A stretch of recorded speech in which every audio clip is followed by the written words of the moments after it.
It's November the 8th, 2022, and you know why you're here, so let's kick this off right and introduce the players. Hey, I am Gerissar, a PvP Padawan. Hey guys, I'm Bigmoran, and I haven't been here for a few weeks or maybe months at this point, so I definitely apologize for that. Well, considering we weren't here last episode when we were supposed to record anyways, I think we all got kind of a bye. That was a nice little podcast holiday, if you will. Although it was for That's right. some not so great. I mean, you were busy. But Jake was sick. He's off doing birthday things with his lovely 30-year-old girlfriend, and I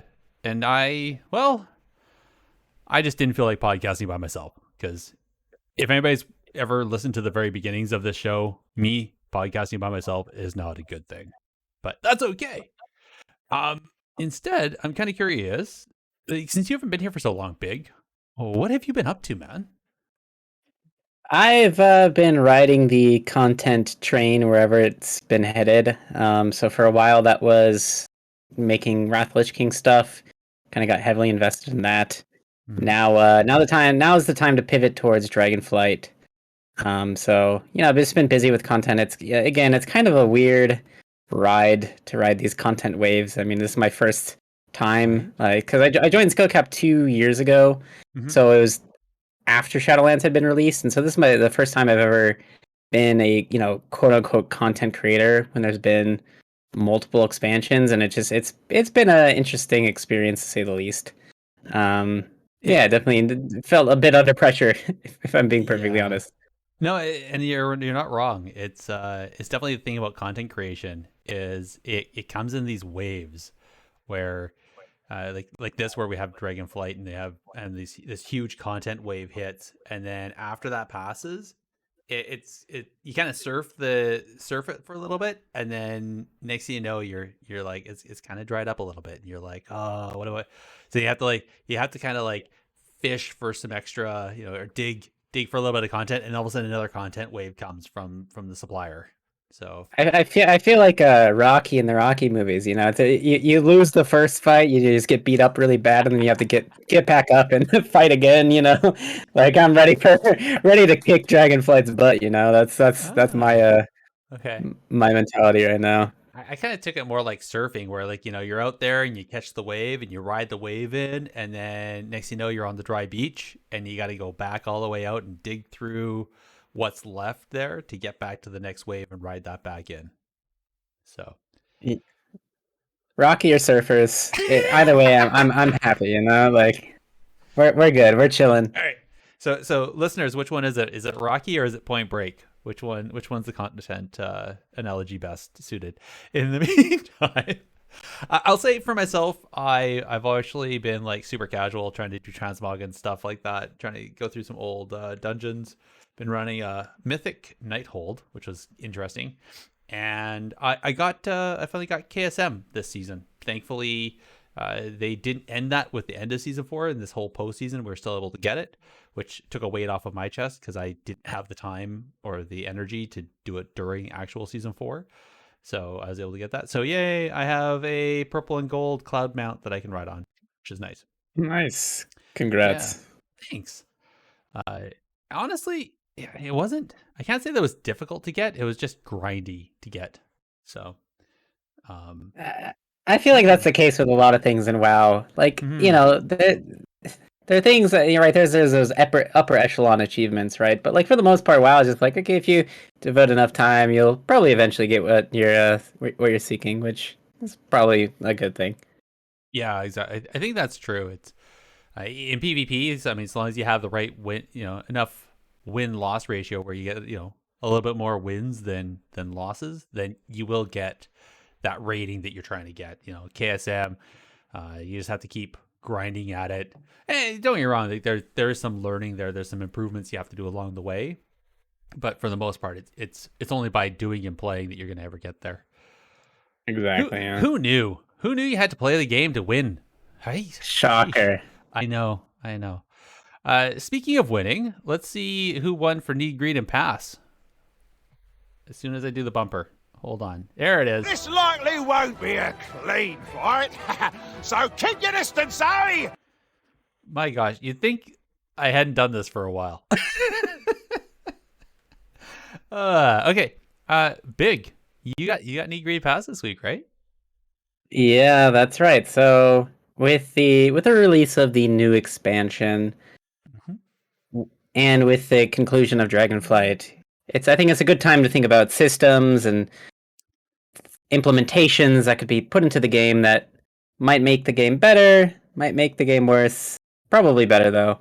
Um, and so I'm picking some things that I think are, I wouldn't say fan favorites, but maybe fan favorites that are systems that have been either a part of Shadowlands or are systems that could exist in Dragonflight and features that could exist in Dragonflight. And we have to pick which ones we're gonna need, which ones we're gonna greed, and which ones are gonna pass. Okay. Um, and I just realized these aren't all exactly systems, but you get the gist. All right, we've played this game before. So the Yeah. first thing, which is not a system, that you could choose to have implemented in Dragonflight would be PvP modifiers on tooltips.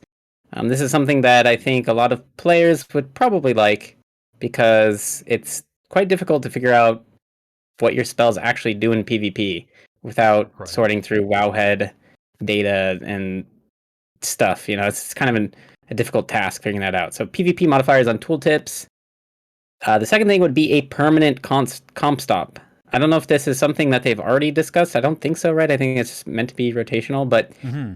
I think comp stomp is quite interesting in the sense that it's a very convenient way to grind honor. And I think for those people who otherwise wouldn't do BGs, it's kind of one way to get them into a BG. Yep. Whether or not it's the correct way to get them in a BG, I don't know. But permanent comp stomp would be the second option, and the third thing that we could have in Dragonflight would be shorter arena seasons. So Dragonflight Season 4 was an experimental season, very short. I believe it was 13 weeks or 12 weeks, I don't remember, which was, I believe, tied, or it was second shortest season ever. I think there was a season in Legion which is 11 weeks maybe. I don't know. Yeah. So there's good reasons to have shorter seasons. There's bad reasons to have shorter seasons. Sometimes it can feel rushed. Any case, so we have three options. Number one, PvP modifiers on tooltips. Number two, permanent comp stomp. Or number three, shorter seasons. Which ones do you need? Which ones do you greed? And which ones do you pass? These are good. I love you and hate you for this, Big, because these are good. Mm-hmm. Um. Oh man. So I'm going to pass immediately on the permanent comp stomp. I think it's good that it's a rotation. I feel that if it was permanent, then it's just too easy of an honor grind to grind a whole bunch of honor for currency or for whatever, or even if you're just trying to build your honor level. I feel like people would just grind it just to build their honor level to get all those pets and mounts Yeah. from that. And not to take not saying that it takes away from other people. I mean, it's still a grind regardless, but I feel like then it would lose that oh, it's comp stomp week, right? Like you just be in it, you'd be like you just grind until you're mind numb of doing comp stomp. And the second to that is that if yes, it's a great way to get some PvEers in to get a feel for BGs, but it's so not realistic in any sort of the BG that I feel like it just would teach somebody really bad habits that would then translate Sure. poorly to anything else. So I'm going to pass on that. Now, this is hard. Like, so the whole shorter season. I mean, that's kind of quote unquote like would you consider a shorter season? I know you kind of like the 11 week or the 12 week is. I feel like for the high end PvPers, the people that that they're running arenas, um, 4 days a week or 5 days a week or more, right? They're always in there. They're just grinding it. Like they rush to max level and then boom, they're right into arenas trying to get the gear and just trying to grind the rating as high as they can. I think a 12 week would do well for them or even shorter, but I feel like everybody else it would be That'd just be too short. Like I think you'd start seeing Yeah. some really low rank 1 ratings. Like the inflation just wouldn't get there. You wouldn't see the 3Ks or anything. You'd see everybody more averaging around almost like a 2200, which seems really low. So I'd say if you wanted to do a shorter season, maybe 16 week, 15, 16 week seems like an okay length. But I'm gonna agree on that if that's the case, and I'm gonna need on tooltips. I need to see in PvP what an ability is actually going to do, not what I think I remember it does, and hope that I have it right, and know what all the DRs are, and know that that spell is going to hit for only 33%, and that fear is only going to last for 3 seconds, not 6, and all that other stuff. So yeah. Yeah, I like that. I think I would probably reverse my greed and pass for you. I would definitely need on the PvP mods on tooltips. Mm-hmm. I think I mean just today I noticed that the tooltips on Mortal Strike effects, on Wowhead, for instance, Mortal Dance for Demon Hunters was previously, I believe, a 20% or 30% healing reduction on the tooltip. Now it says 50. Now it says 50% on the tooltip, and I was like, "Wow, Demon Hunters have a 50% Mortal Strike." But then I checked Wowhead, and I was like, "Oh, no, it's there's a PvP modifier on it." So just like I think if you're a new player and you don't know, like if Yeah. PvP modifiers are this thing that if you're new to the game, you have no idea what the hell that even means. Um, and I'm sure you could figure it out eventually, but the fact that that information isn't really obvious in the in-game system, I think, is a massive problem Mm-hmm. because a lot of spell interactions kind of depend on these modifiers and only make sense once you understand like the modifiers. So yeah, for sure, I'm gonna need on that. I'm actually gonna agree on the permanent comp stomp.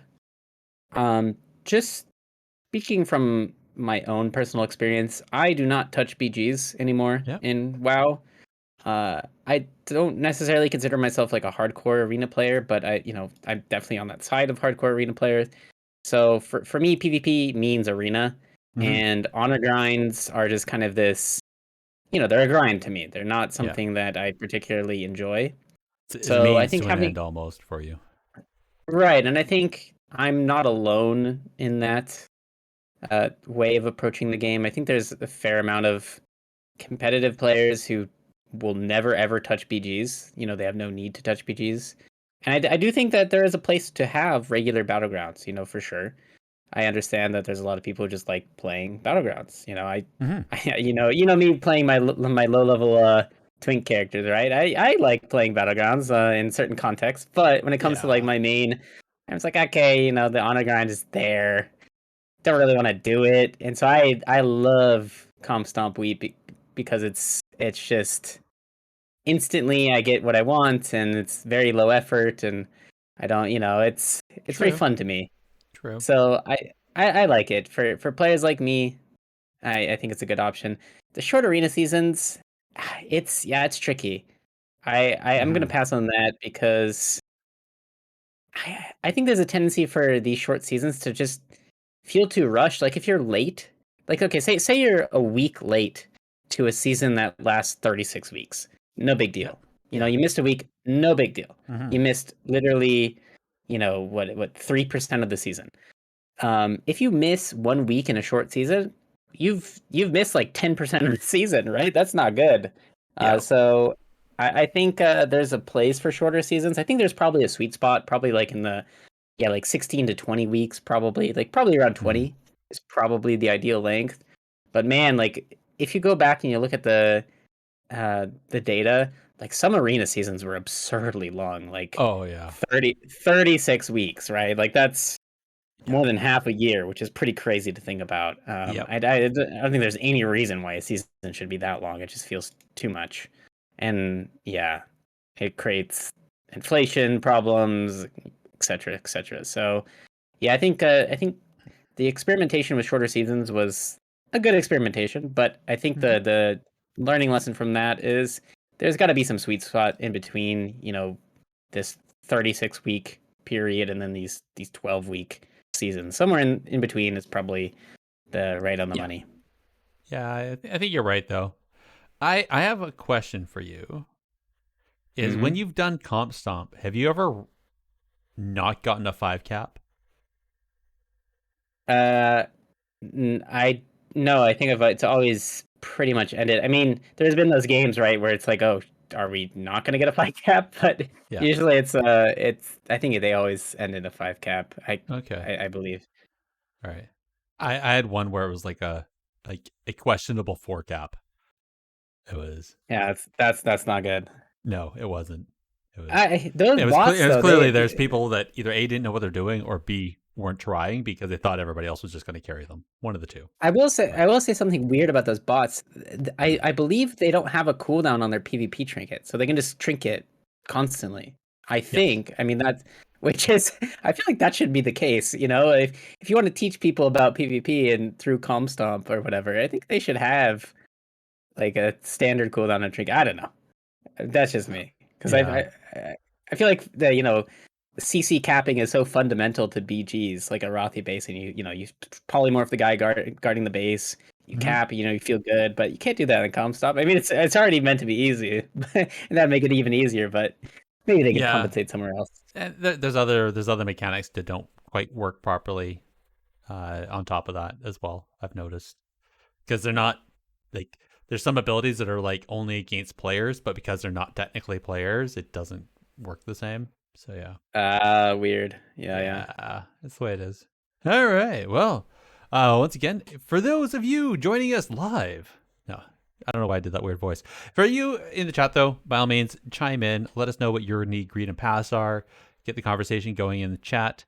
And if you are listening to this after, once we've published the audio version, head on over to the Discord. We'll have a thread there, and you can give your thoughts and ideas as to which one you would need, greed, and pass. In the meantime, we're going to talk quickly about the upcoming PvP events that we know of. Get in there and fight! Stop hiding! Indeed. Get in there and fight! So there's not very many events that we know of right now. We got the typical Dalaran Gaming doing his 5v5 1v1 duels. Those are pretty awesome. And he's been doing those he's been all over the place. He's been doing them on beta, he's been doing them on PTR live, so it's been fun. And then the other one is the Wrath Classic Arena Tournament being hosted by Blizzard officially. So the qualifiers just happened last weekend, but the actual televised broadcast event is going to be happening starting Friday on the 11th. And that's going to be an NA and EU. Again, like the whole like EU only, NA and culminate on grand finals Sunday. So that should be a pretty good go. There's some pretty recognizable names there. There's some other ones that I think are not so recognizable. And I have to verify, but I'm pretty sure one of the teams has a lady who is healing, which I think is pretty impressive, because I can't remember the last time we had a female playing in a competitive environment at the top 8 level. Is it Wealthy Man's team? I think maybe. I don't know who it is, but yeah, that's good. It's funny. Healing's healing stat, of course, right? No, Adrian. Who? Yeah. I don't know if he's married to Trusky's or if that's just his partner for a few years. But I used to play against. Yeah, I used to play against Trusky's all the time. Trusky's is an amazing priest. Yeah, she is. Like dominated the Vindication battle group. That was my old battle group. So yeah, it's nice to see some representation on that end, because I think WoW definitely, WoW esports definitely needs that at some point, because it's a bit. Let's be honest. There's not much diversity when it comes to the competitive professional esports side of World of Warcraft. Yeah, so. That's cool. Very cool. I think so. Other than that, that's about it that we know of. Let us get into the subject of analysis. and actually talk about what we're here to talk about. I'm gonna light you up, sweet cheeks. And I messed that up. Let's try that one more time. And it's not working. Never mind. Okay, whatever. Screw it. We're on to it. Subject analysis. There you go. I am so not good at this. That's okay. Anyway, we're here to talk about WoW. We're here to talk about World of Warcraft, and really, it's like the tale of two WoWs right now, because we got Wrath Classic going on. Like, I guess it's been like this for a while. You got Modern and Classic always going on, but I feel like, Vanilla Classic didn't, like, PvP kind of had that's where it had its fledgling beginnings, but and then it was BC where it really kind of started to, we had arenas come in and that, but Wrath originally was where you really got that real feeling, like arena and rated PvP really got its solid footing, right? I think it really came to its own. And so Yeah. I think really we need to start covering the two of them together. We can't just talk only about Modern and just occasionally talk about the classic stuff. I think we really need to talk about the two together. And what do you think, Big? Yeah, I think Wrath was a very interesting and important time for PvP. I mean, overall, right, the popularity of WoW hit its apex in Wrath Lich King. I believe it was like 12 million subscribers or something in between like EU and NA, I believe, at the peak of Wrath. Yep. And I think Wrath really sort of polished what the like class design had been up until, like it basically polished class design from Burning Crusade. Burning Crusade, things were still a bit clunky, rotations kind of felt a bit too linear, right? You have mages and raids literally just spamming Arcane Blast over and over and over, like they one button rotations. Yep. And I think Wrath kind of was the first expansion that really diversified everyone's toolkit in a way that was very good from a player experience. So like playing your character in Wrath was the first time you were like, wow, this feels like amazing. Like things feel really fast, things feel very fluid. Yep. Of course we were all playing on like Dell 1999 computers at the time, so there's like technical limitations. But outside of that, I mean, class design was really, really good. And I think for PvP, this is when we started seeing some of the more advanced mechanics, sort of, rotation. Like, for instance, warriors in TBC were just kind of this very one-dimensional class. Like, let me charge in and press Mortal Strike. I'm not really going to use any filler abilities because they cost too much rage. I don't have enough rage generation to really do much outside of that. So, again, yeah, in PvP and TBC, like, most things are just basically one-button rotations. Wrath Warrior is like completely different. Like it's like very interactive. You have like maintenance debuffs with Ren to keep up. Everyone kind of just gained a lot of maintenance with their toolkit, and I think that really made Wrath feel very new and exciting. And I think it really helped set the pace of game design for expansions to come. So I think it's like really a foundational expansion for World of Warcraft. Very. Which is interesting because right after that, they kind of demolished everything and rebuilt it. Yeah, So- Kata. Yeah, Kata. we can devote a whole episode. Kata, I have some interesting thoughts about Kata. That's I not personally right like now. it, but That's not right yeah, now. yeah. But, Sure. but I like the conversation where you guys were just having, specifically you and Jake were having in our private Discord DM about Wrath and just that whole thing about, the just your standard damage matters, and there's chances there where you could just do a full send and delete somebody if they made a mistake. Which I can't. I mean, you could kind of do the same thing I'd say in Modern right now. If somebody makes a mistake, you can just delete them. But there's all these all the extra stuff you have to have in order to be able to make that really work. Which is you have to have your cooldown ready. You have to have some modifiers, some buff in your 30 buffs that are going on or whatever of all these different modifiers. Versus in Wrath, it's just you don't have all these extra modifiers. It's just pushing your normal buttons and they're doing damage. but you could just get rid of somebody if you wanted to. Yeah, I mean, I think the biggest thing that's kind of happened over the years, like post Wrath, is that healing became really strong. Mhm. So Wrath is one of the expansions where if you put a DPS target on a healer and just let the DPS go wild, the healer won't be able to heal through the damage. Like, Mhm. if you set a rogue on like a priest, for instance, that priest is just gonna die eventually. Like in a minute, they're gonna just, or maybe even quicker than that, they're just gonna not have enough healing to go through the warrior's damage. And that's kind of a departure from modern game design where healing is just really strong. I mean, of course, healers die and you can out damage healing in modern expansions, but there's a lot of like catch up mechanics that kind of make that a bit more difficult to do. Yeah. Whereas in Wrath, there's not really a good way to put it. In Dragon or in Shadowlands, there's every healer basically has a button that stops the kill. All right, Yeah. that just it takes the win condition of the enemy team and says no. Okay, that's not going to Mhm. happen today.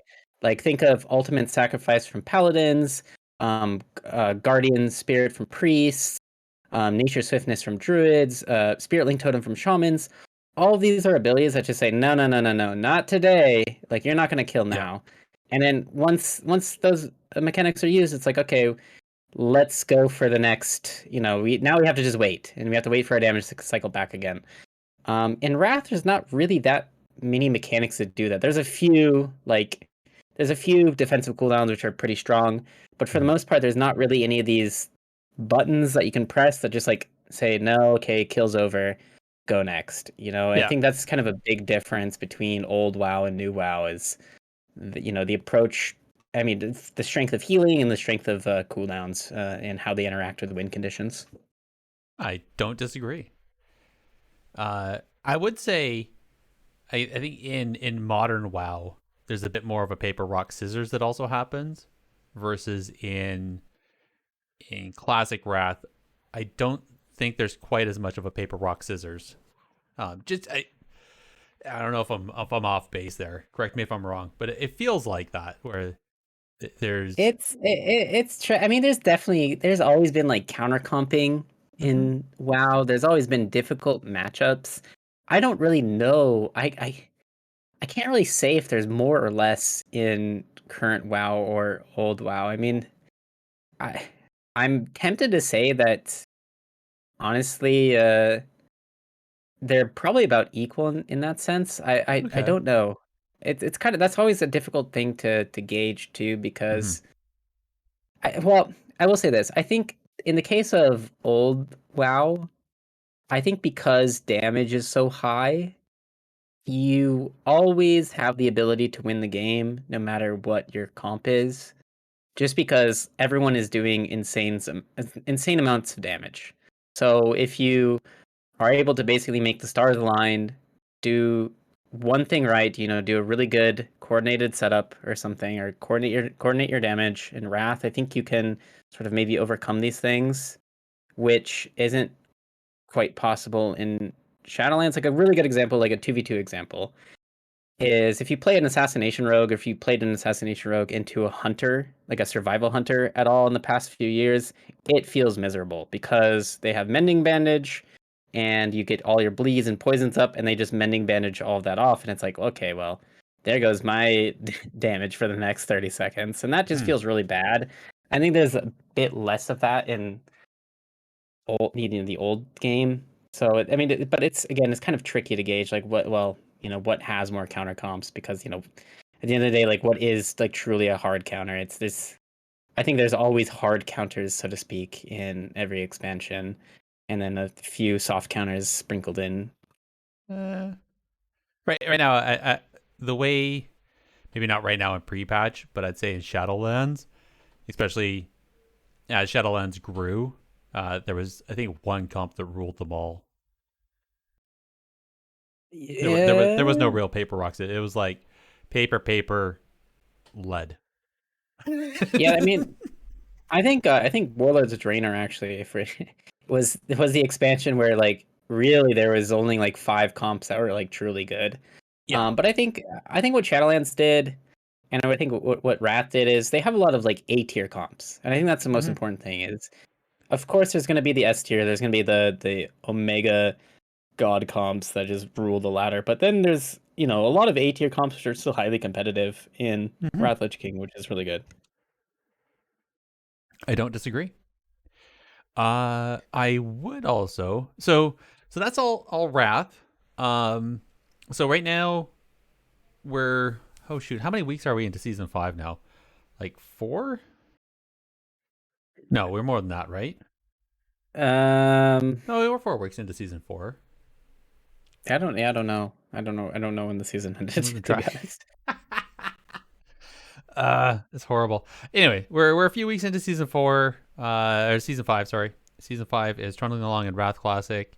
I'd say, uh, I'm a little shocked that there still hasn't been a Wrath PvP live ladder being produced by World of Warcraft officially. It looks like everything's still being done by third party. I found Ironforge seemed to be the best one for live looking up players, and then Yeah. a number of other third parties. Like I know Justfar has. If you want to take a look at like the top whatever, or the top people on the ladder, but not so great for looking up individual just for Wrath. So you want to look up for an individual character, I definitely recommend Ironforge. They're pretty good. And other than that, I don't know. Is there anything that has happened so far in season 5 that was unexpected that you're aware of, or anything that was unplanned in all of the stuff you've been learning and working on lately? Mm, I mean, not necessarily related to PvP. I think. I think as WoW has progressed, one of the things that's become abundantly clear is people tend to gravitate towards the meta more than they have in the past. And what I mean by Mm-hmm. that is people are way more keen on finding best in slot lists and then trying to gear their character based on that best in slot list. And Yep. I think things like GDKP runs were something that I didn't really think would be that important, but wound up mattering quite a bit. Like I think the path that you take to get gear these days is way more streamlined than Mm-hmm. I originally thought.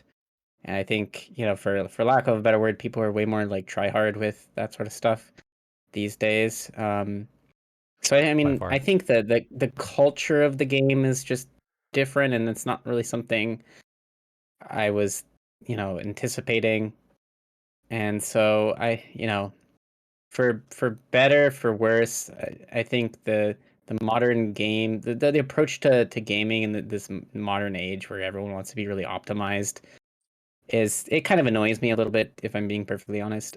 So yeah, it's not really something I was expecting nor wanting. Yeah. I think, and we've talked about this before, is like we're in such a different age of information sharing that Yeah. it's actually not that surprising if you think about it. Yeah. Like I remember I remember struggling back in original going, I'd spend hours going through Wowhead or MO Champion at the time and trying to find, what gear would be the best and trying to make up a gear set and calculating up all the different attributes to maximize. And now there's a website that does that for you, right? There's the sim the sim c that you can just run and it tells you what it's going to be. um and then, like you said, like there's all these different guides that never existed over a decade ago. So Well, even like the leveling add-ons, like yeah. they just put a big fat arrow in the center of your Uh-huh. screen and say go this direction, and it's like you don't Yep. even think, right? Like back in the day, you're opening up like Thoughtbot on your well, you didn't have two monitors at the time. You had to Alt Tab, and that like lagged your computer for 5 seconds. Everything was a bit more Yeah. slow, right? And Like pray to God that it didn't time out your modem, so then you DC'd and woke up and came back dead because some mob aggroed you while you were offline. So yeah, yeah. so it optimization is everywhere these days, and yeah, it's games have changed fundamentally. Indeed, indeed. So I want to talk DF now. Dragonflight. We're in pre-patch phase 1. Apparently, phase 2 is going to drop next Tuesday, and that's when we're going to be able to play evokers and whatnot, and kind of get that. That's when it's going to have the event, right, where elementals come out of the ground or ghosts fall from the sky or whatever it's going to be, and we're going to be doing that. Now, in preparation to that, I've noticed on social medias and that the World of Warcraft community team, they're really pushing World of Warcraft, the Wrath Classic, most recent past, because of that launch and everything. And now everything's kind of died down, and now they're ramping back up for the Dragonflight. So they put this wonderful graphic. I thought it was really good. It shows all the features. I don't know if anybody saw this over on Twitter. And it says there's 4 new zones. Talks about the Evoker class. Talks about the new talent trees, which we already know. And let's see, you got dragon riding. It talks about the new raid that's showing, the Vault of Incarnates.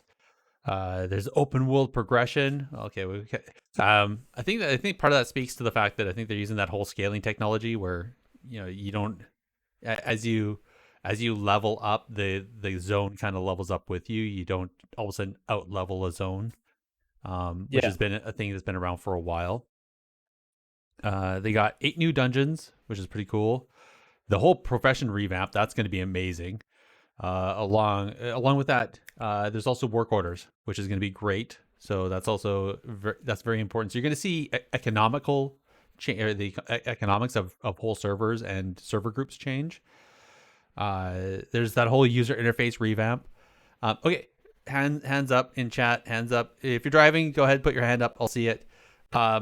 Who is upset that out of everything on the UI that you can change and move around, that the mini map is stuck? You can't do anything with it. Yeah. Okay. All right. Just want to point that out. Tier sets. We're not getting PvP tier sets.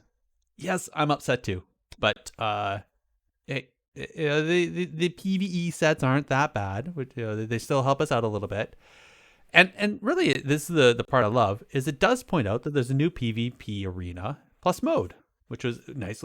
Of all the stuff they've been doing recently, it's all been PvE centric. They did a little nod to the new PvP arena. So I guess quick and foremost, Big, I know you've played. I think you've played a bit more beta than I have.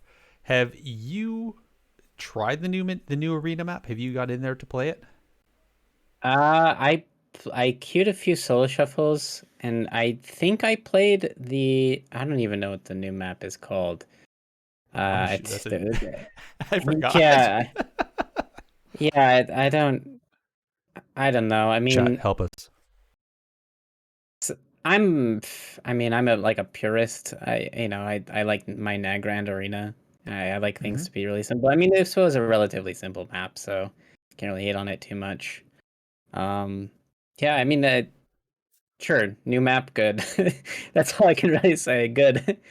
Okay. I mean, it's definitely okay. It's definitely better than the new map we had in BFA. I don't even know what it's called. Mugambula. I don't even know. Yeah. I mean, that map I think is miserable. I really despise that map, and I don't really like that. I'm not a big fan of the one with the dude who yells at you at the beginning. He's like, this won't be an easy one. The guy who that's our bumper, man. I love I know, that. I know. I don't really like that map either.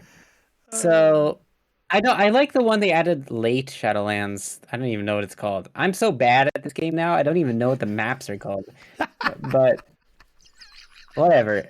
New map, good.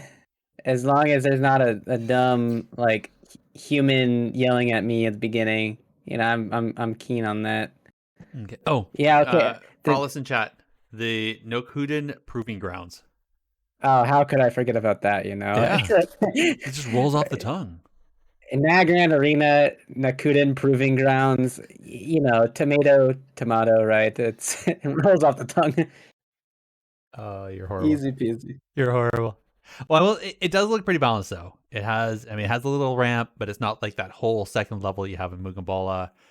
It does have some pillars, not a giant one. They're fair sized. So I think overall, I think it's a good addition. I think you're right though. it's another map. It's playing into it, playing all the different comps. We'll see how it works. The only thing I hope is that when they built it and put in all the invisible walls, they put them up high enough to not end up with some cheesy stuff that happens, like we saw in Mugambala. And I really hope, I hope that they went back and fixed all the other maps and all the little glitches and oopsies that are in those ones too. But I am pretty happy about that. I know a lot of people are very excited about the solo shuffle going, the rated version. Yeah. So PSA, talked about it. There's an FAQ on this. We're going to talk about it in chat or in the news when we get to that spot. But there was a little Twitter interaction. I was chatting with Orf, who I talked with. He's a bear tank in PvP, and I ended up pinging Holinka, who actually did respond and confirm that once Dragonflight launches, you will have a minimum eye level requirement to queue the rated solo shuffle. So you won't have people trying to queue into that in just greens and being like super low health pools and just getting stomped. Because that's no fun for them, and it's no fun for anybody else on that team. Because now you didn't win, right? You lost that round. So I think that's awesome. I think that's a really good change. And if everybody's like, "What? I want to play solo shuffle." Yeah, go ahead. There's the brawl. Go for it. That I don't know if they're going to do it, but that's the one that has this eye level scaling. So if you show up with like 150 eye level, it'll scale you up to a minimum amount. That's current. I'm assuming that will also follow into Dragonflight, but they're also going to take that brawl, and it's not going to be a permanent where you can just pick it all the time. It's going to go into rotation. So just like how we have to wait for Big's favorite, the brawl or the Arathi Basin there, we'll have to wait until Solo Shuffle shows up as a brawl again, if you want to go into there and do that. I will say, I will add something to that. The one thing that's nice about the ranked solo shuffle is you can get your one chest from that really quick. I think I logged on the beta. I think it was either after 1 or 2 like completed rounds of solo shuffle. I believe I already had my one chest, which is pretty nice. I mean, for me as a casual boomer who plays, doesn't have the time to play WoW 5 hours a day and grind arena. I mean, that was a nice. I really like that because, if I can just get at least my one chest from 1 or 2 solo shuffle queues, I think that's really good. Yeah, the amount of honor you get from it, it's still substantial. It's still designed to be the best way to grind honor. Period. Yeah, that's my understanding. Good. Of it. And I think really you just hit on the point. That's the whole reason why everybody was wanting this, is when you have a limited time to play WoW, and all you want to do is you want to play some arena, but instead you end up sitting in LFG for God knows how long until you finally get enough partners to, and not have people drop out like while you're waiting for the next person, right? But actually get a team together and actually go in and run and do an arena, and then you lost, somebody drops, or they won and that was the one win they needed and they drop, whatever, and now you're back into LFG waiting again. Like nobody wants to be in the waiting line for the ride when you have a limited amount of time at the amusement park. Nobody likes doing that. So this is, I think, the best way. Yeah, you're still going to be sitting in queue. I guess that's the downside to it. But I guess at least then you can go and do other things. You're not sitting in LFG having to interact with LFG. You just queue up, and then if you want to run off and do some world quests, or if you want to run off and do some single farm or whatever, you can. I'd say that's probably the one downside is, unfortunately, if you're in raided BGs, you're in a raid and you're stuck sitting in the city until that queue pops, because you can't do shit otherwise. Pardon me. The other thing, so we saw this when they first started releasing the beta and everything. I'm having a hard time finding all the data for it again, but the world PvP gear and the currency, I think that's still really awesome. I'm looking really forward to that. So by doing world PvP, you will be getting or originally there was decided that there was a currency you could get, and then you could use that to buy gear. I believe it was blue level PvP gear, but it was more for it was world PvP gear because the stat weighting and the bonuses and all that stuff. What you get in arena or for rated PvP doesn't help you really for world PvP, because world PvP is a wild west, right? So I think that's really awesome. I'm just having a really hard time. So I was trying to find it. Unfortunately, the max level version of Dragonflight on the beta, you're stuck to the main city. You can't get out of it. So I couldn't get to was it Valdraken? Yeah, I couldn't get to Valdraken. So then I went over to the other PvP server, but that was like I couldn't get to there. I just couldn't get there in time. Like, there's not enough time to run through the whole zones and everything to get to Valdraken again. Sorry, folks. I'm not gonna go through the whole leveling experience just for this. And it's long story short, I can't find out what the gear is anymore. I can't find out what the currency costs are. So I think it's still there, but I also can't find it in the data mining. I went over to Wowhead and I can't find it. All that said, I really hope it's still there. While we're on the topic of gear, one thing I was a bit disappointed in seeing, and I see it in the show notes, is the upgrade system for gear is still I know. Largely in place. So for the conquest gear, the good gear, it has 9 levels of upgrade, or 9 levels of upgrade. So same as Shadowlands, and I am very shocked that Me too. they continued with that system, at least in the same iteration that it existed in Shadowlands. Yep.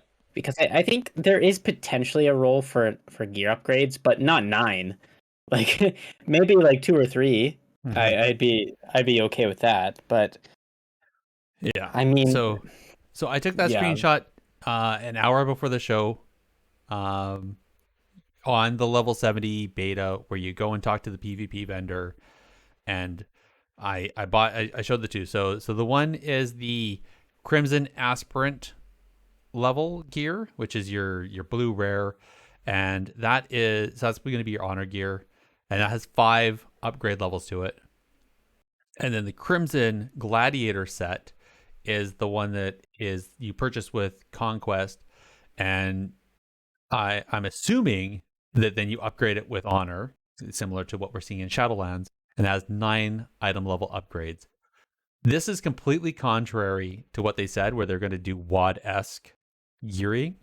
We're back exactly. This is a copy and paste from Shadowlands.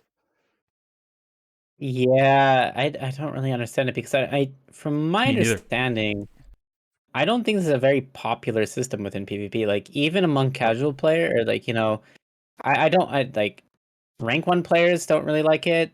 Gladiator players don't like it. Rival players don't like it. I don't think really anyone likes it that much. I mean, I understand that it is a gear progression system that you can just kind of work on, but you have to remember that PvP, you're playing against other people. It's a competitive game mode, and I think the goal in competitive game modes is to remove any of these advantages that one team might have, like external advantages, right? I think there is kind of the sentiment that the only thing that should matter in PvP is your skill. And right, so of course it's an MMO. We need to somehow make progression a thing, and so like typically that's always just been gear, like straight up just gear. And with the introduction of gear upgrades, it kind of added a new layer to that, right? Not only does your base gear matter, it's just now it's your base gear plus the upgrade level which matters. So it's kind of, you have they kind of doubled down on this kind of quintessential problem with competitive WoW. And I don't see why this is being carried forward. I don't know either. I think some players like it a little bit, but there's certainly a lot more. I think there's, quite frankly, more players who dislike it than players who like it. But maybe their data says otherwise. I don't know where they're getting their data from. Who knows? Well, so I will say there's a problem with using metric data in that just there's so many people that are addicted to I'm using the word addicted to World of Warcraft and addicted to playing PvP and getting that rush and that high, that even when the system is shitty, they will still play it because they want to get they want to get there, right? So if they're just saying, if they're using a metric saying, well, yeah, we have some people that have decried it and said poo poo, but look at these metrics. We have a whole bunch of people that played this and it was awesome. So clearly we have a bunch of people playing. So it must not be a bad system. These must just be the silent, all those are the naysayers, the vocal minority. Clearly we have the silent majority over here that are enjoying playing the game.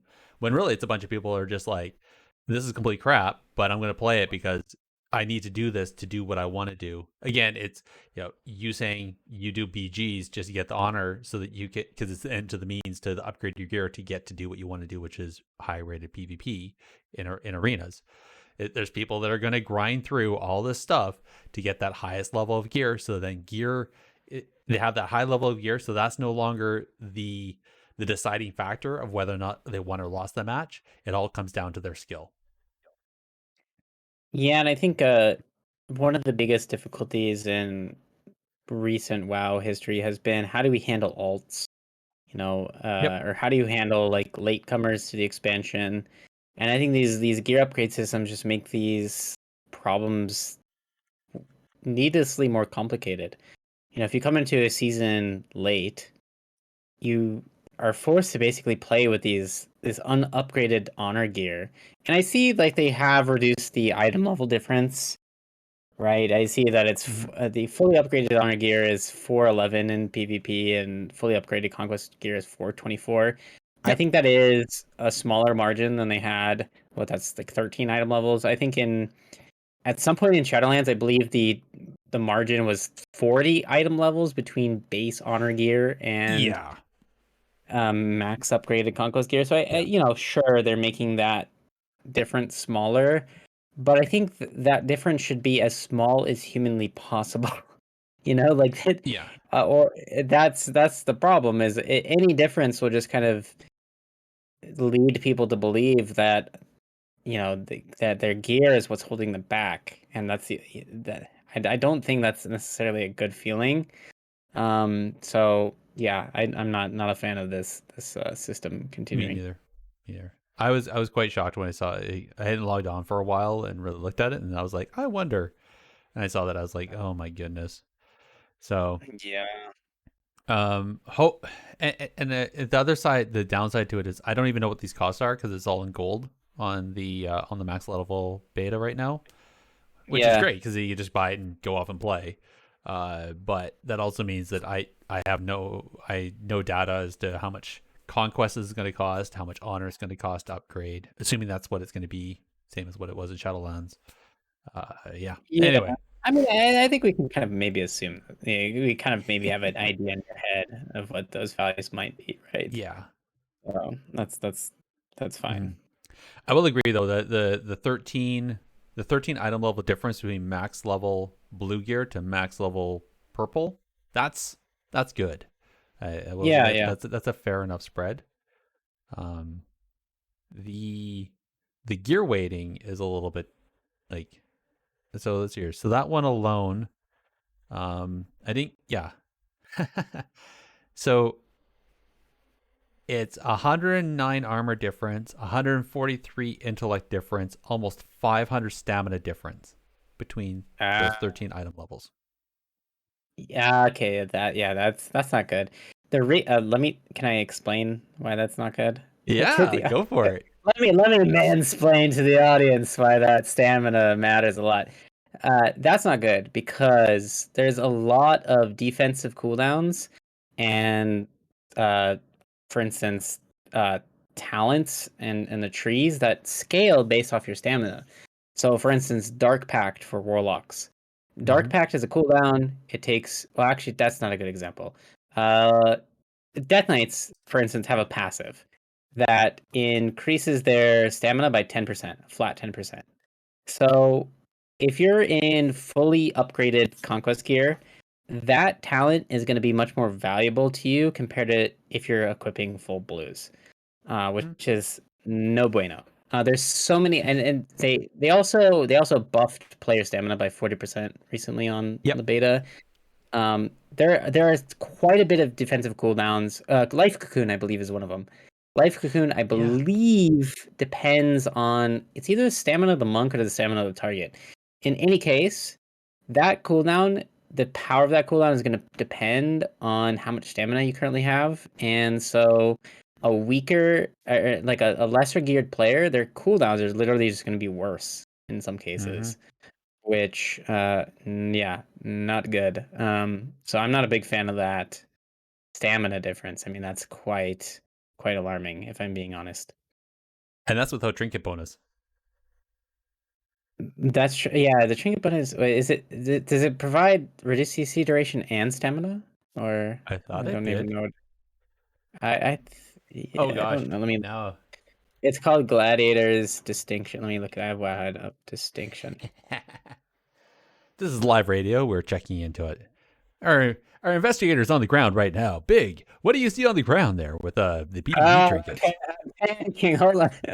Medallion. I'm looking at the medallion. Oh yeah. Well, it's a flat stamina increase. So, Yeah. increased stamina by 1700. Okay, Is that the blue good. or the purple? Oh, okay, that's the purple. I don't even know what the blue. I don't even know what the blue set is called. Any Crimson case, Crimson Aspirant. yeah. In any case, like Yeah. a lot of cooldowns depend on stamina values. So if Mhm. there's a big stamina difference between gear sets, I mean that's not good. It's not good for some classes. Yeah. Oh, in chat they just reminded there's also the the crafted PvP gear, which is also supposed to bring a 5% CC reduction as well.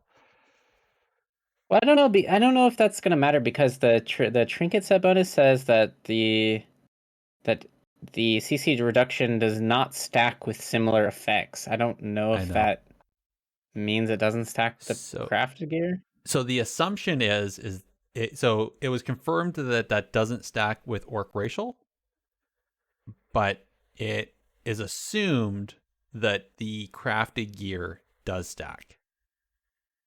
But I don't know if anybody's proven that or not. Interesting. Mm-hmm. I think. By the way, that trinket set bonus Mm-hmm. and the crafted gear. I mean, if they do stack, that is a massive buff to any spec which does not have access to orc or human. So a Yes. really good example is Demon Hunter. Mm-hmm. So Demon Hunter only have two playable races, I believe, Night Elf and Blood Elf. And so Demon Hunters could never play orc, could never play human. So we never got to see, what a Demon Hunter is like with reduced CC duration. Mm-hmm. I mean, you could have played Relentless on a Demon Hunter, but no one really did. At least I don't think anyone really did. So I think, I don't think Trent ever did when he was doing AWC. yeah, I think they all played Trinket usually, typically in Yeah. competitive games. So I think that that's one thing to keep in mind is this Trinket set bonus is kind of an indirect buff to things that never were able to play Orc or human. Yep. Um, and they removed Relentless entirely from the game, I believe. I don't think it exists anymore. I think it's just Medallion and adaptation. I don't think that there's anything that I didn't see any Relentless trinkets on the beta at least, which sure, I guess that's good for the game. I don't know. Yeah. I I really liked Relentless Mm-hmm. personally. I think Relentless is very interesting in how it changed the dynamic of how like some matchups play out. But I can see why some people probably wouldn't like it. I don't know. I'm quite sad, admittedly, to see Relentless go, but Yeah. so be it. Yeah. I think Relentless definitely had its place, but I'm excited for Precognition. that has some interesting options to it. Although somebody was saying on Twitter, I saw, is that precognition only works against ranged kicks. It doesn't work Oh, for melee kicks. I doubt that's intended if that's how it's Yeah, I think that's a bug. supposed to work. Yeah, I think precognition is interesting Mhm. because I mean it reminds me of echoing resolve, right? You remember good old echoing resolve Yep. from I think it was like 9.2. It seems like it's trying to fix a problem that is fundamental to class design. So like what has been the case in WoW over the past few expansions is that there's a lot of interrupts now and a lot of like micro CCs, just a lot of things that can disrupt you from casting. Yeah. And so I think the purpose of Echoing Resolve was to try to provide some way around that problem. Like, okay, you're not going to get chain kicked now, you Mm-hmm. know, you're not going to get chain CC'd. So, go ham. And I think precognition is kind of an attempt to do the same thing. Like, I think what they realize is, okay, we have all these micro CCs in the game. They're definitely not going away. How do we solve that problem without having a trinket accessible to everyone? Well, let's add in precognition. And I think it's going to benefit some specs way more than others. And I'm Oh not yeah. surprised you like it because I think it's definitely going to be good for Affliction Warlock. Oh yeah. And like any class that has one spell school and has a tendency to get trained, I think that's where precognition is going to get value. I Mm-hmm. don't think it's going to get value for healers that much. Like if I'm playing Resto Druid, I'm probably never gonna play Precognition because first of all, most of my globals are instant cast hots. I don't really Mm-hmm. cast that much, and when I do cast, if I get, I'm typically not gonna get targeted if I'm casting. So I think it only matters for classes that like literally have to stand in one place and turret damage. So that's like Shadow Priest and Affliction Warlock, and everyone else I'm like, okay, whatever, like no big deal. I know a lot of like top players are really bummed about its addition. I think the CC immunity is kind of a bit potentially overboard. I think if it provided just interrupt immunity, it'd be Mm-hmm. fine. I think providing CC immunity, yeah, I don't necessarily like that much. So I don't know. I kind of like it. Just in that it adds that other top cover. Like now, a player now you also have to as an opponent as the person with the kick, you have to know that it has implications both ways, right? Like it's not just because if you kick and you miss the kick, the person gets cast anyways. So yeah. whatever, right? There's no real loss there. I feel like this is like that double edged sword to that of getting juked. I would argue with you though, like so for healers, correct me if I'm wrong, but Holy Pally, they're all holy school. So if they get locked out on holy, they're screwed.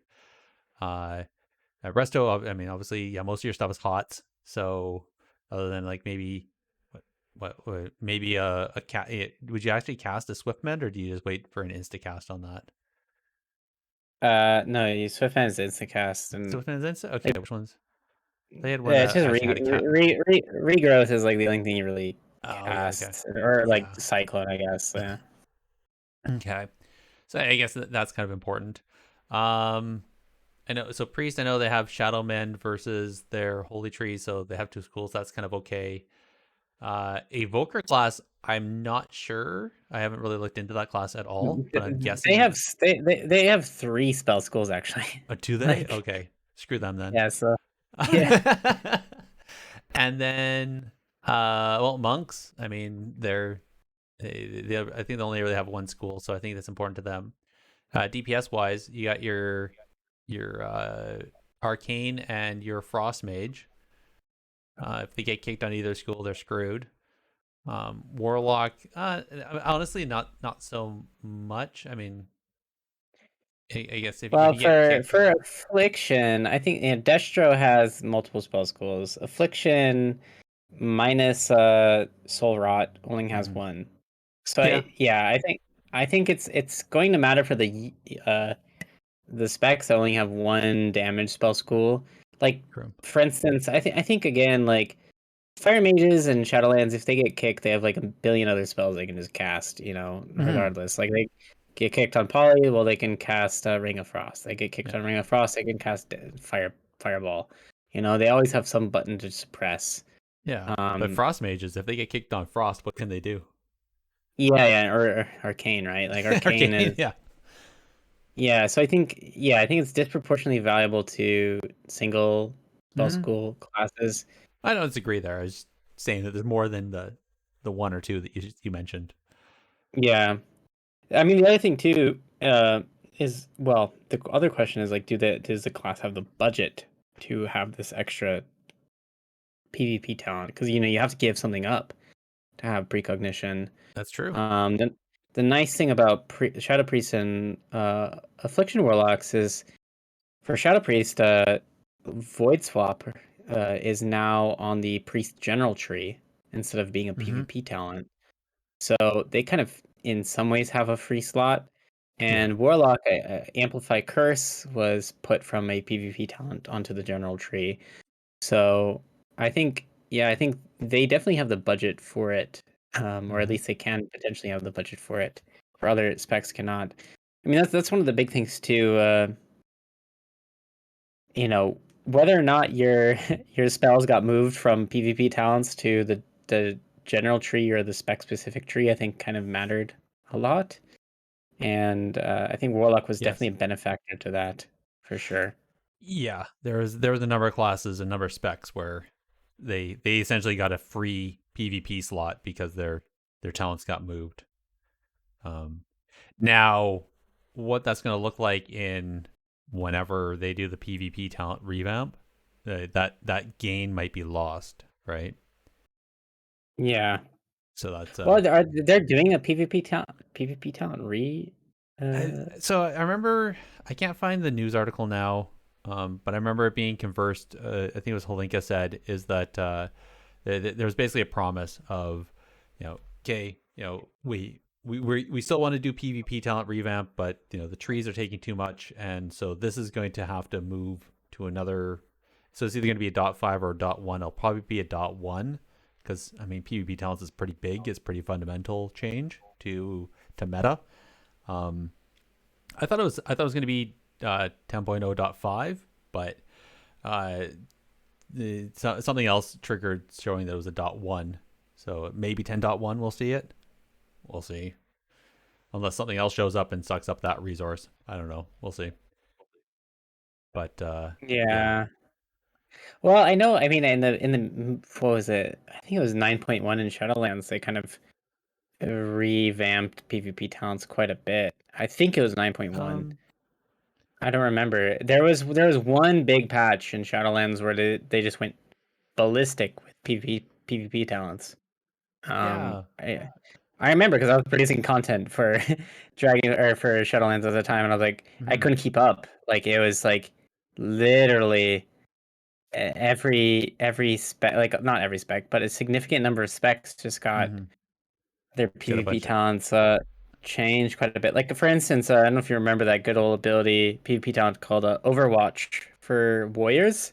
They used to be able to intervene and it would put spell reflection on the person they intervened. Yep. That got scrapped in I believe this patch where they just kind Hmm. of shuffled around the PvP talent. So I mean I So. can see that. I mean it is kind of like a features thing, like they it Hmm. gives them content, so to Well, speak. I think yeah, PvP talent revamp is definitely content, but I think the PvP talent is the way. It's really the only way for them to truly influence meta of PvP without doing the thing that everybody oh, nerf that class. Well, we don't necessarily want to nerf that class. Why don't we change up so now you have an ability that kind of counters that class or that one ability that they have, right? And I think that was. Well, we'll see. We'll see what the actual. Maybe they'll revamp all the talents. Maybe it'll be the other specs that didn't get hit in 9.1. I don't know, but if only I could just pick up the phone and call Holinka. Maybe. Ryan, what's going Hello? on? Hey, yeah. Tell, Long time no give us the see. update, Brian. Yeah. Yeah. No, not the Bills. Tell me about PvP. Okay. Yeah. I think that's enough. I think we've pretty much talked about everything upcoming that we know about for PvP and Dragonflight. I think the one thing that we still need to do really is the one thing you change. So you got to do degree pass. I'm gonna do this big. What's one thing you would change, man? If you could call Holinka right now and say, "Yo, I need this done," what would it be? Okay, I think from someone who did not play Shadowlands Season 4, solely because I missed out on that. So you know how they basically opened the floodgates with conquests, like they had unlimited conquest cap. Yep. In Shadowlands Season 4. It was like after the second week or something. I think what really needs to happen for the catch-up system to be perfect. I remember I've had 2 interactions, I believe, with Holinka in real life at BlizzCon. And the very first interaction, this is at BlizzCon. I remember exactly where this interaction occurred. It occurred in the Hilton Hotel, going down the escalator, and there Holinka was in front of me. And I was talking to Holinka. I said, Holinka, like I'm really happy. This is during Missa Pandaria. I said I'm really happy for. They introduced like a catch-up system in MOP. It's kind of complicated. Anyway, I thought the catch-up system was really good, and I gave him praise for that. I said, congrats on this catch-up system. I think it's a really amazing system. Really like it for alts. Okay, I think the one place that the conquest catch-up system falls short is I think what should happen is not only after each week the conquest cap should increase. Right, that's what the current system is. If you Yep. miss a week, next week the cap is larger. Okay, like that. I think what should also happen is the amount of conquest points you gain per win should increase. I think that's the thing that needs to change for the catch-up system. Is I think it's good that there is a catch-up system, but the problem is if you're coming into a season really late and you're faced with this massive conquest cap, Mm-hmm. that means you're going to get absolutely demolished for a large amount of the games you're going to be playing. Okay, and Yep. that's going to feel terrible. And you might get 1 win out of like 3 games, right? If you're Well, lucky. if you're lucky, right? If you come in with no gear, getting 1 win out of 3 games, okay. Mm-hmm. I think what should happen is that 1 win should reward you enough points that you can gain like a piece or something. Maybe after 2 wins or something. It doesn't have to be 1 win, okay? There's just some So way that the amount of conquest you gain per win increases as well. That I think so would make the catch-up system perfect. so you want basically rested XP, but for conquest. Yes, essentially. Like as the season progresses, the amount of conquest you get per win also increases. I think that'd be absolutely perfect, and that would Okay. just like make gearing alts phenomenally easier. I don't disagree. I like that. I like that idea. Yeah. Yeah. Okay. Hmm. I I'll be honest. I just go back to this. If I could call Halinka right now, I would tell him to scrap this PvP item thing they got going on, and actually just literally just copy and paste WAD. Just do it. I don't know why they keep trying. It- it- always continually iterating when something was actually really well received and everybody enjoyed. Just copy and paste it. It doesn't have to be. What's wrong with doing exactly the same thing twice? I don't understand. So that's the thing I'd say. Yeah, I think a lot of PvPers are very like utilitarian. You know, it's like yeah, as you said, like the honor grind is a means to an end. It's not like Mm-hmm. something necessarily enjoyable for some players, and I think like the upgrade system is the same thing. It's just a means to an end. And it's not Yeah. something you necessarily want to do or feel good doing. It's like a chore that doesn't necessarily spark joy, so to speak. No, I don't think it does. All right.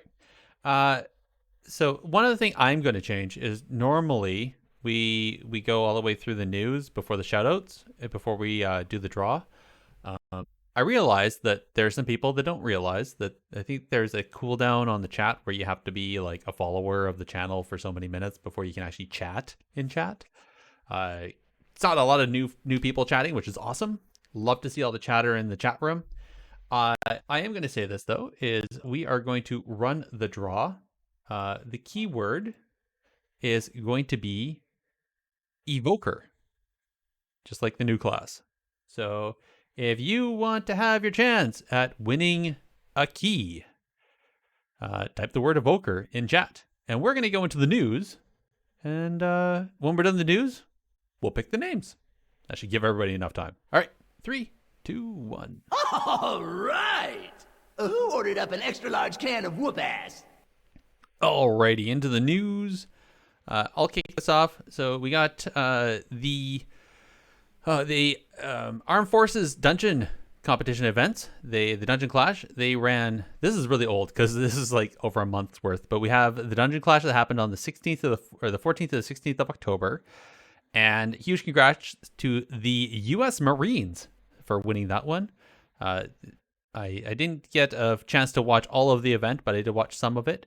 And as always, it was a really great event, well run by the organizers there, and the teams did a really good job. There was some pretty close finishes. The other one, the other WoW esports event that we talked about last time was the Undying Tournament. That was a PvE tournament held on, I believe it was on the Tournament Realm. They had two high-end raid teams went head-to-head. The one that won was Progress from EU Pharma. Congratulations to them. And the kicker to this is they didn't have like the top end gear that they could get. They had like mediocre gear, and then they had to go and run a bunch of stuff. So they were like doing split runs on the Halloween event to get best in slot helm for their tanks and stuff like that, and so all this other stuff. So it was really good.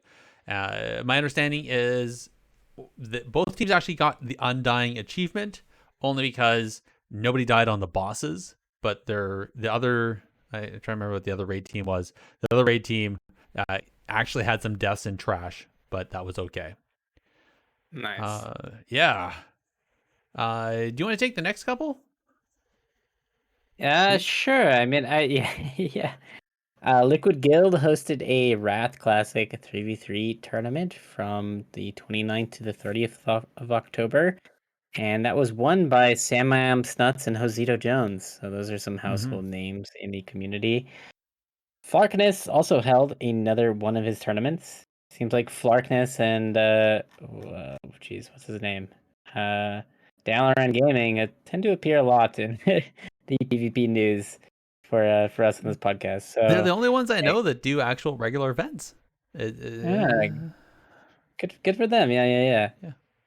So congrats to Light, Infection, and I guess Flark for winning his own tournament. Yeah, good job, Flark, for winning your own tournament. So I have to laugh on this one. Yeah. So it was a bracket reset, and the other person, the Wizard, which was the person on Light and Infection's team, I guess he logged off after the other team won. So they're like, okay, I'm done. And they logged off and they couldn't find the person. So Flark actually had to go into the team and play. And then they dominated 3-0 and won the tournament at the end. Very nice. Sounds good. Working as intended. Anyway, then on October, there's been some hotfixes recently. You know, this seems to be quite a reoccurring theme. Hotfixes. If you're interested in those, there's always a link to that on the show notes. And let's see. There's of course, yeah, we had the Dragonflight pre-patch. So in case you weren't aware, in case you've been AFK for 6 months, Dragonflight pre-patch is currently live. I believe that there's a very juicy bonus to experience gains right now from the WoW anniversary, plus all the season of whatever buff. I don't even know what it's called anymore. The wins the wins, which is Yeah. is your 50%. Then you have the 18% because it's the 18th anniversary, and you have the Dark Moon Fair that has another 10%. So you have a 78% experience bonus right now. I gained 5 Yeah. levels in 2 hours the other night. Very nice. So if you're like me and you're lazy and you don't like the level, definitely log in right now and take advantage of all those cool little systems. Don't forget, you have until Yep. Sunday. Then Dark Moon Fair goes away. That's 10%. Yeah. Darkman Ferry. Ride that. Not the roller coaster. What do you even call that thing? What do Carousel. you call that? Yeah. Carousel. Ride that thing, and become a little bit dizzy, and yeah, get your levels in. But the music's great. I'd sit on it just to have the music playing in the background. Well, we're gonna move on. You're at a loss. You're at a loss. That's funny. There's been some update to rated solo shuffle. Or I'm sorry. There's a blog post about that on the forums, explaining the system. So again, gonna be in the show notes if you're interested in that. Yeah, and moving on, Murloc.io. Oh, actually, maybe you should handle this one. Yeah, so I want to just 2 things. For the rated IO solo shuffle, a couple things that have come up in it. Most notably, so right now, if you AFK or if you desert, you get a deserter buff. It's supposed to be increasing the more you keep doing it. But also, originally there was like no rating loss. Now you're going to lose rating as well. So those are 2 important distinctions. I don't think it's quite denoted in the FAQ. And there actually is another one. I just want to jump down to it. Is they just did a recent change where originally tanks were holding a healer spot. They changed that now. So apparently prop paladins are still going to hold the healer spot, but all the other tanks are going to hold a DPS spot now. So that's going to change the queue. You're going to just notice queue times a little bit different on the pre-patch. So that's very important. Yes, this last one.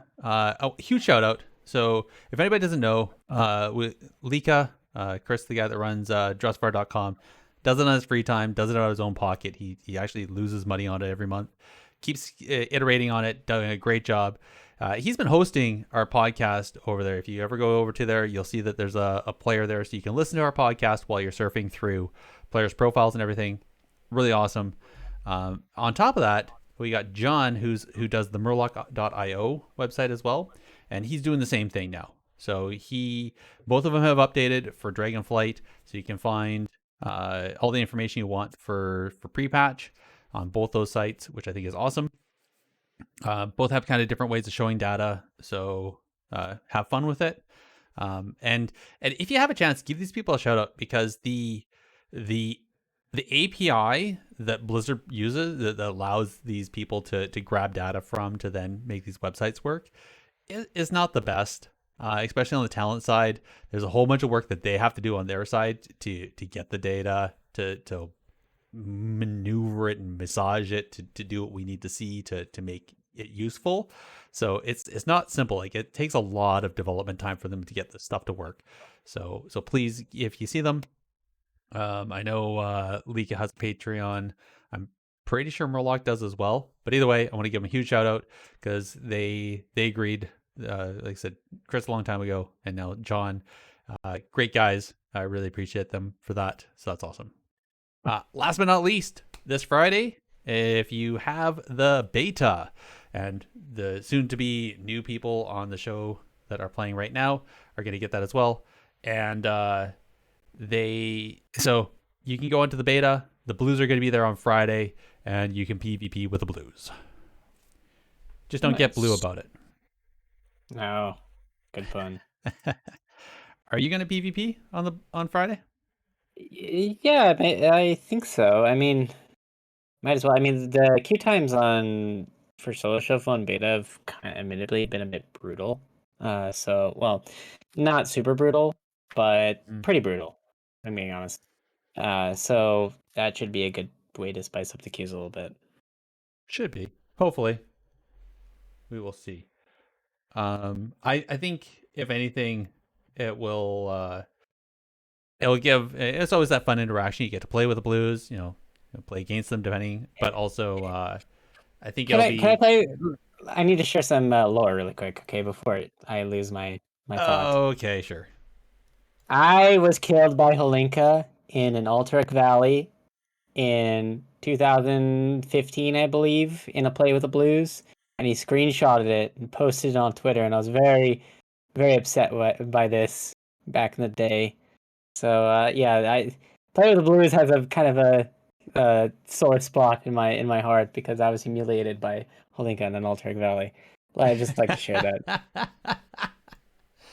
All right. So the two things, one thing I was going to say is I always love playing with Blue. I think this is good because it'll give them kind of that feeling that everybody talks about. So now everybody knows that they're experiencing that what is PvP right now in the beta. And then also I think it's always fun because then there's always that interaction of like, yay, I beat that player, and you know, yeah, you get to have that screenshot of you know, teabagging Holinka on the floor if you want. Yes, You wouldn't do that's that all, though. that's all I've ever. No, I couldn't do that to Holinka. No way. No. I think what I'm going to do though is I'm going to do this. I'm going to roll. Let's see here. Who do we got for peoples? Hey, we got Xylol. So congratulations, Xylol. I need so the people that win DM me. We got Fralis and Winter Train. So you three people. Sorry, that's all the keys. I thought I had some more, but those are only the keys I have left.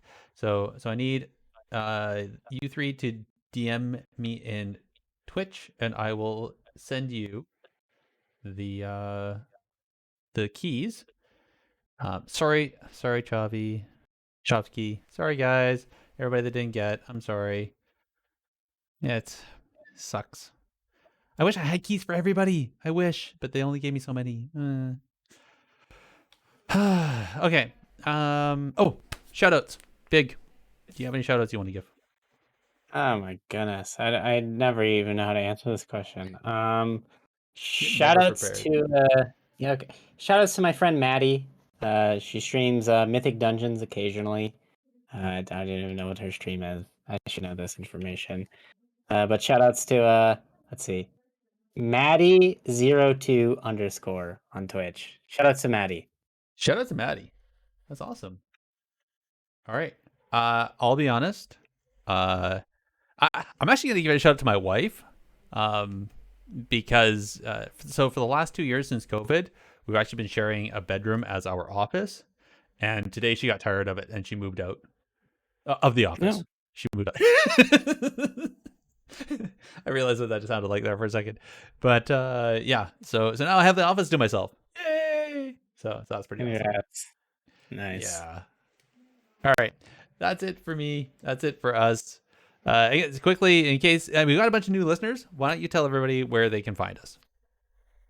Oh boy, I'll do that. You can contact us directly with a tweet to @technically_PvP or by an email to technicallypvp@gmail.com. You can also join our discussions on the Bonus Roll Productions Discord. Indeed. And you can also visit the Bonus Roll website where you're going to find a podcast directly there with us and many other great shows at Warcraft at www.bonusroll.gg. And don't forget, that also has a review system. So if you want to, go over there and tell people what you think of their shows, including us, good or bad, please. I like feedback either way. Let me know how we can improve and let us know what we're doing right. But make sure you go over there and do that. And as we mentioned before, links for everything are going to be up in the show notes. I want to thank everyone for listening. We'll chat with you next time. Good night, everybody. Take care, guys. And